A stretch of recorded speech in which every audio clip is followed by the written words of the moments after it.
পেটে ভাত আসিল না, পরনে কাপড় আসিল না, সিরা গেঞ্জি পরে ঘুরতা, এখন টসটসা গাল হইছে টমেটোর মতো। কোটি কোটি টাকা আর কোটি কোটি টাকার গাড়ি দৌড়াও আর ক্ষমতায় জোর করে থাকতে চাও, আর বাজে কথাগুলো বড় নিয়ে এই দেশের সমস্ত মানুষের গণতান্ত্রিক অধিকারকে হত্যা করতে চাও কেন?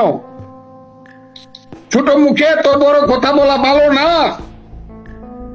কাজে আমি আজকে আপনাদেরকে বলি, দেশটা যুদ্ধ করে স্বাধীন করছিলাম বইলা এইসব বাচ্চা বাচ্চা ছেলেমেয়েরা ছোট মুখে বড় কলা বলে, কিন্তু এদেশে কিন্তু গণতন্ত্র আসবেই।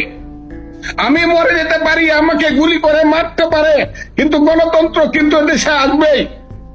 এবং এদের কারো জামানত বাঁচবে না। রিয়েল ইলেকশন হইলে পরে আমি চ্যালেঞ্জ করে দিলাম, বাংলাদেশ একটা সাংঘাতিক এমন একটা জিনিস একদল লোকের হাতে পড়ছে, যারা এদের কথা বলার ভাষাটা হইল মিথ্যা কথা বলা।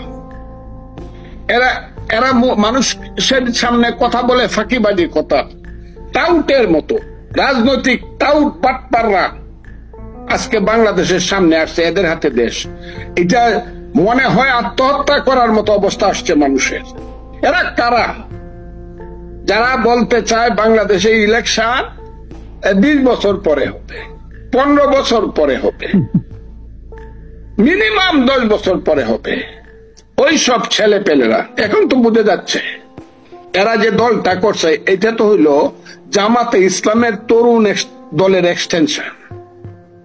জামাতে ইসলামের একটা দল আছে ছাত্রদের শিবির, এবং জামাত ইসলাম জানেন নিজের নামে জীবনে কোনোদিন ক্ষমতায় আসবে না যতদিন মুক্তিযুদ্ধ কথাটা থাকবে। পৃথিবীর ক্যালেন্ডারে 1971 সন যতদিন লেখা থাকবে ততদিন জামাত বাংলাদেশের স্বাধীন বাংলাদেশের ক্ষমতায়, যদি পরাধীন হয় সেটা ভিন্ন কথা, স্বাধীন বাংলাদেশের ক্ষমতায় আসবে না। কাজেই তারা বিভিন্ন ক্যামোফ্লেজ করে রং বেরঙ্গের দল সাজাচ্ছে, এবং তাদেরই একটা তরুণ দলের নাম হইল যে এই যে নাগরিক পার্টি, না জাতীয় নাগরিক, এটা হলো তাদের তরুণ দল, এটা হলো তাদের ফেস। এই ফেসের মাধ্যমে এখন বাংলাদেশের সমস্ত কথাবার্তা বলাবে এবং বাংলাদেশের স্বাধীনতা সার্বভৌমত্বের সর্বনাশ করবে। এই কথাটা আমি বলে দিলাম, কারণ এরা যে ধরনের কথা ওই ফুল দিতে গিয়া বলে, এরা ফুল দিতে গেল কেন? এরা কি বাংলাদেশ বিশ্বাস করে?